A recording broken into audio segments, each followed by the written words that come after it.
Hello,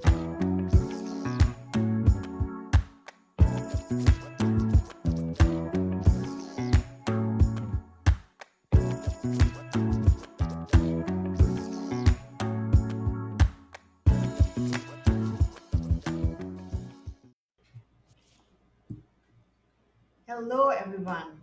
A very warm welcome to today's special episode on International Women's Day.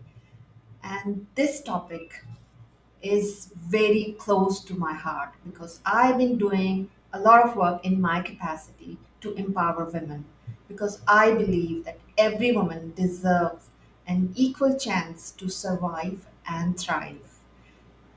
And that's why today's topic is women in leadership. Women are the pillar of society. They are the basic unit of family and play a very, very important role in economic development of any country. They work in all areas side by side with men, but we see lesser women at senior level position at leadership role because most of the time women are feeling extra stressed and they are pressured to leave their career midway, and because of this, because there are like a lot of dual standard in the society which put extra pressure on women to perform on all the fronts equally, where they need support and guidance, and when they get the support they excel and outperform everyone. Like Sheryl Sandberg said, that she pointed out primary reasons women do not pursue a career because they face harder choice between professional success and personal fulfillment, and women systematically underestimate their abilities. So that's why I chose these inspiring women leader today, and whom I'm really inspired by them. And I've been following them since quite long, and their content, their work really inspired me. They are true leaders at LinkedIn and in their careers. So let me introduce all three of them. Let's start from um Izabella. She is highly skilled leadership advisor, strategist, consultant, and speaker. Through her leadership, her program and training, her clients increase productivity by 62%. She is also a Forbes Coaches Council member. Krista Molyon, she has been in leadership position in in major companies in Silicon Valley. She established her business and built one of the leading experiential marketing agencies in San Francisco, specializing in 3D and virtual reality, and work with leading brands like Apple, HP, Samsung, Google, and many more. Darine, she has been helping women achieving leadership across the globe. She is the podcast host, public speaker, and trainer, assisting people in increasing their visibility, credibility, so they become the leader they were meant to be. So, welcome all of you ladies to my show, and it's an honor to have you all together with us. Thank you. Thank you for having me. Thank you for having us. I'm super happy to be part of this group of powerful and trailblazers women. So we can talk about topics, that matters to us as professional and women leaders. Yeah, thank you. Before we actually go into the discussion, let me, you guys tell us that how you made it through in your career life and in your personal life to attain the leadership role. So let's start from Krista. So I think my leadership role was something I was born into because I was always bossy. So when I was a child, my parents, they knew right away that this was a problem because I always wanted to be the leader in the classroom. I wanted to be the leader in the games, and I was very competitive. So I think when I first started, I already knew by the end of my schooling that I wanted to have an amazing career. Yeah. Um, so this is something I think up until I entered the workforce, I thought that women were equal, to be Yeah. very honest, because growing up in my school, the teachers made every girls feel equal. Maybe in sports a little bit not, right? But in most areas, I felt up until I went into the workforce very, very much confident that women can have everything just as much as men. Then I went into the workforce. But we'll talk about that later. So you Yeah. guys can tell about you. Yeah, yeah, but maybe you can tell us a little bit more about your story, that what made, like, what struggles you made through, and it's you what challenges you faced in your personal life, in your career, to reach to that level. Okay, so when I entered the workforce, I went into very competitive environments.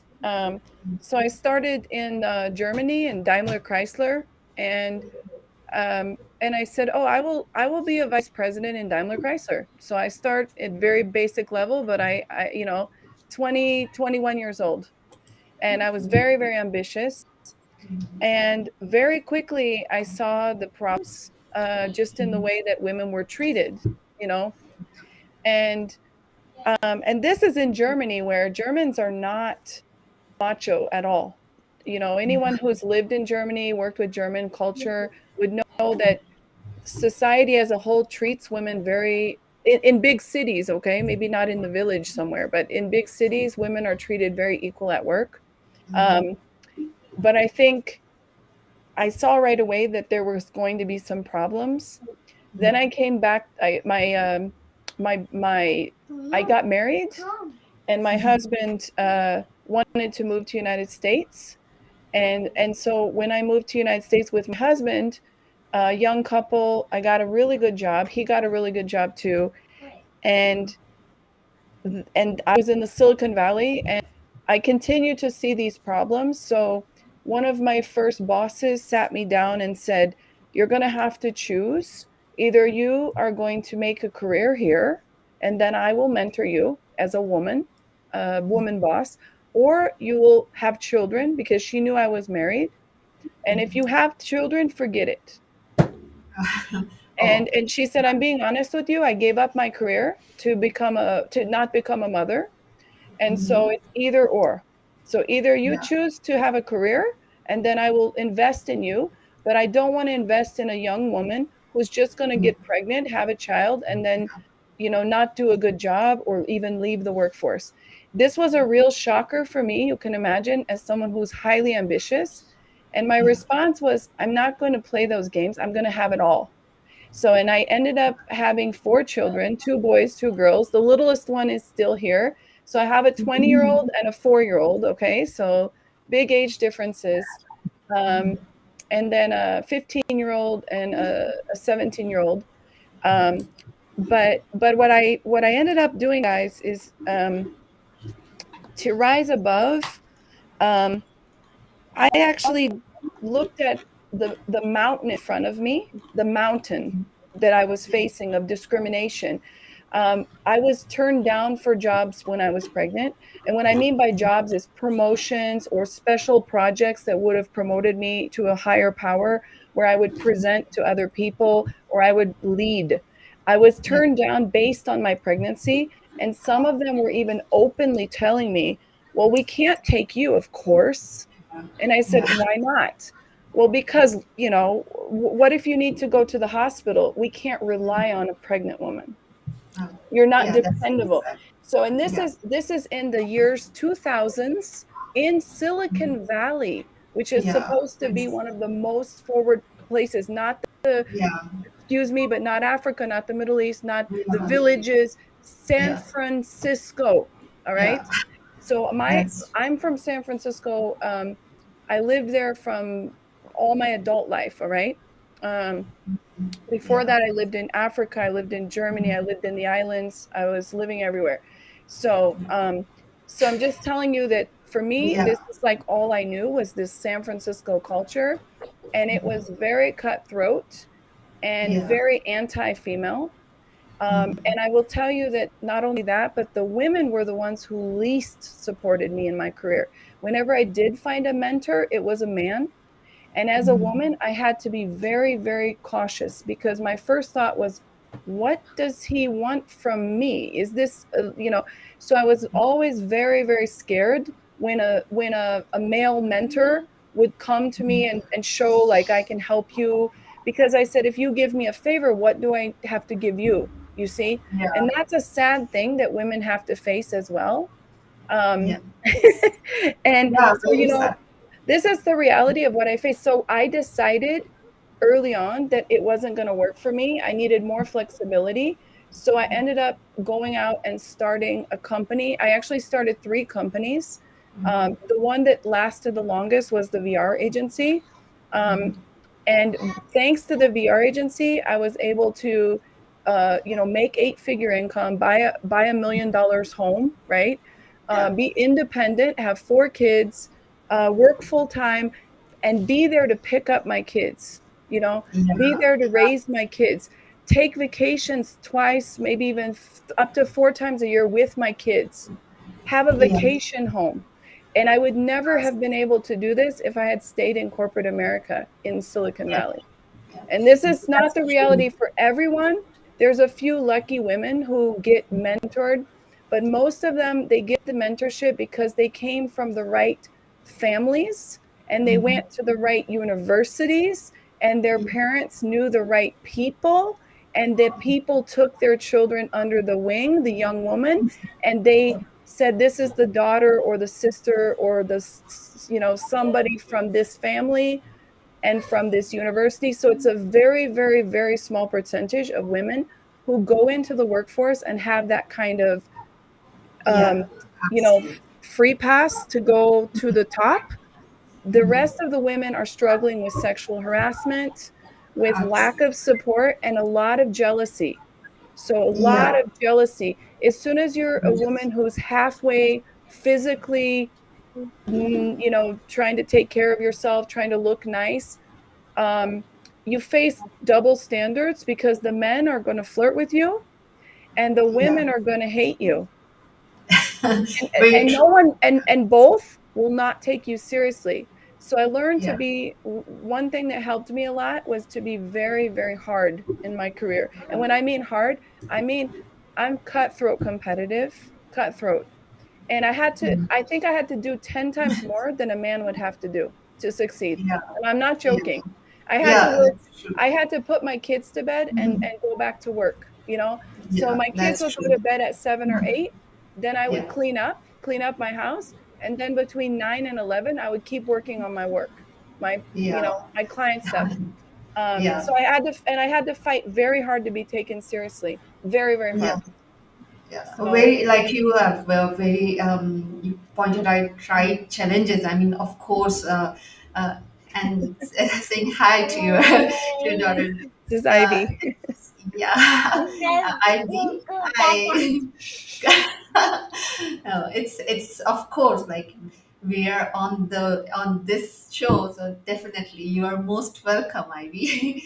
So But I do okay, have some advice from ladies later on if we have time and we talk about more advice, what I would have done or what I advise women to do now. yeah, But yeah. that's right now. I just told you guys my whole story of what happened Yeah, with yeah. me, and I It's chose yeah, it's entrepreneurship because inspiring.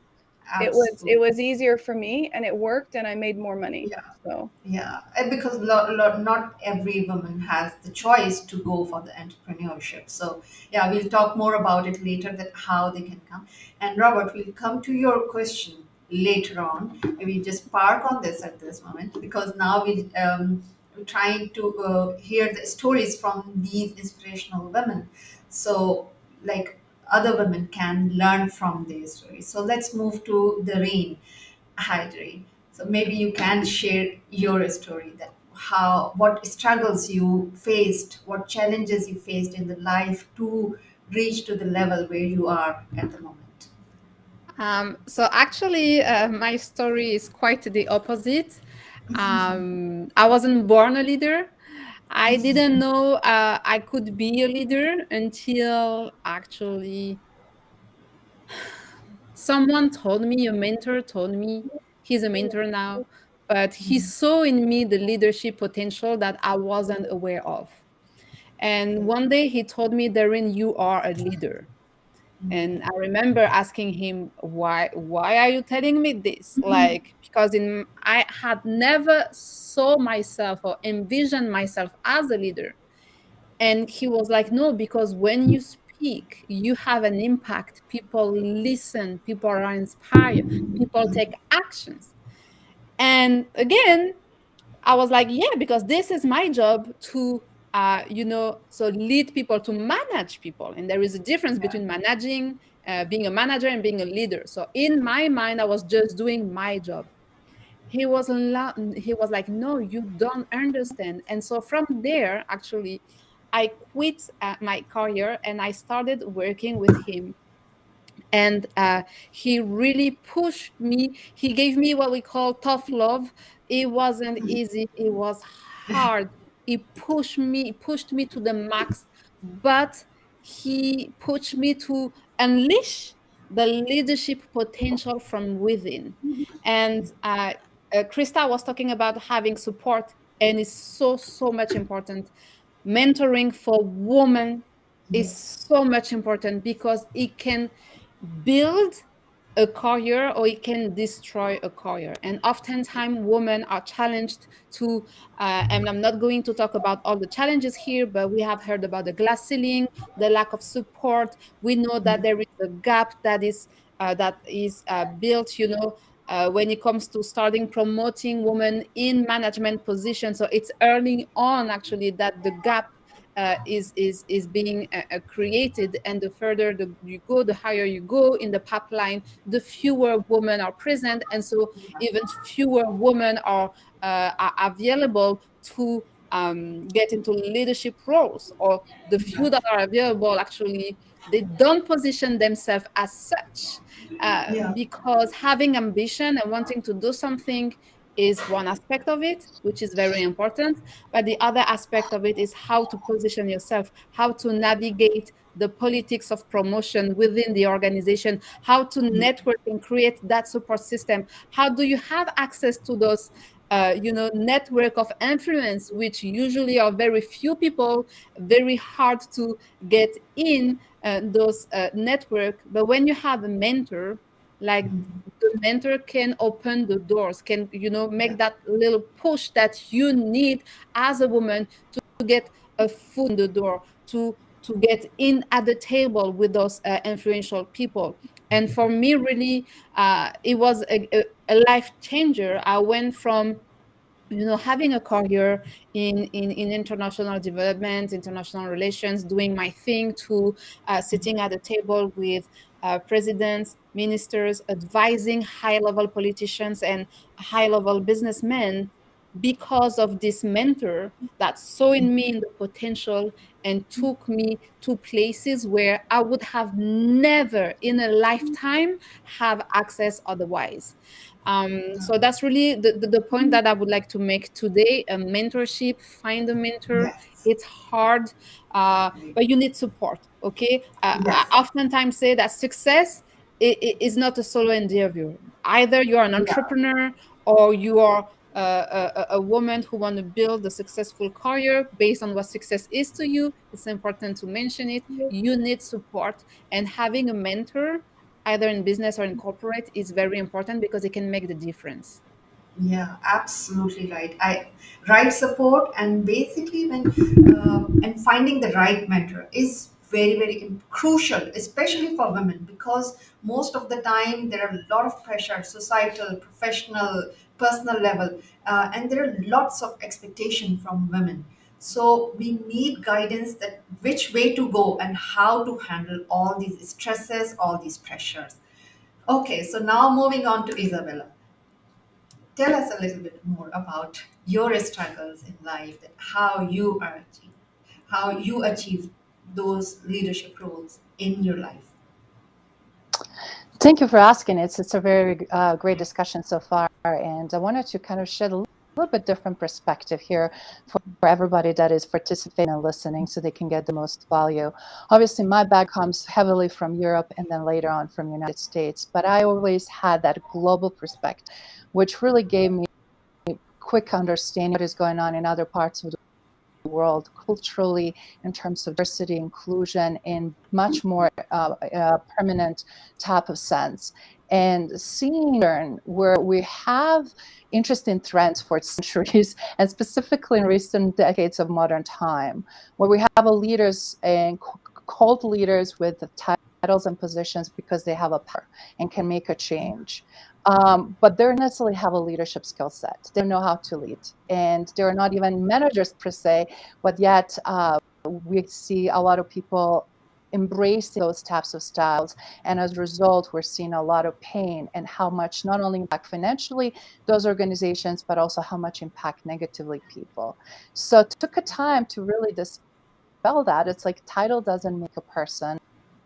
Much stronger as a leader. And one of the reasons why I'm pushing the Leadership 5.0 version, because we have a lot of way to go. We're seeing tremendous as modern time is pushing forward with the changes that we cannot even keep, not in just in terms of technology, but also what actually people need. As a result, we're seeing symptomatic issues that came to light in recent years, specifically around the Great Resignation. Everything we didn't want to invest in the past, truly capital investment in human capital, we're definitely facing right now. And my experience working with major NGOs and governments and corporations around the world, and having obviously been people champion, and I always felt there was never enough attention put into that. We always see technology, always see a little bit of process, and on the end, very little investment in people. Now we're seeing tremendous change and opportunity. And as Krista was mentioning, we're even seeing shifting in Silicon Valley because top-down approach, those crazy things we're seeing don't work anymore. What saddens me is the pattern, how women are treated and how they're understood. And how many times I have to step up and do bold actions, and sometimes to my own detriment, but I still knew that was the right thing to do, where I saw abuse of the woman through the power that was imposed upon them. A lot of times women created tremendous solutions, but they were not given credit. A lot of times they were used in background in secretarial manner to serve versus to truly genuinely support and have a seat at the table and be this distinct force with their diverse way of solving the problems before they ever escalate to the crisis.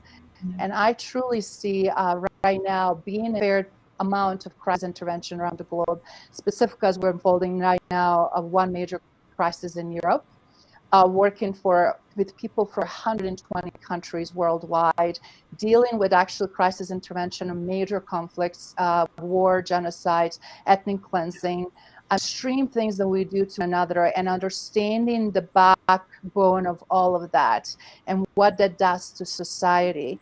That's the reason I'm saying my perspective is slightly different.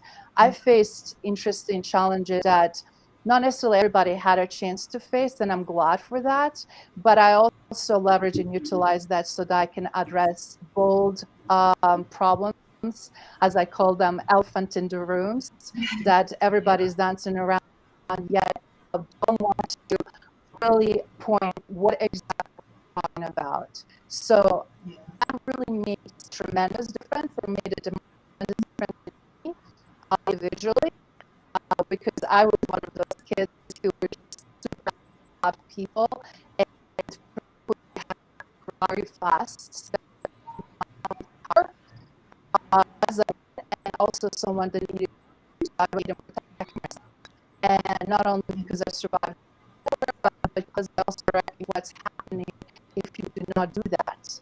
And as you said, sexual harassment, false accusations, a lot of things that really can make someone who is a major superstar overnight as someone that they're afraid of, or whatever might be the situation.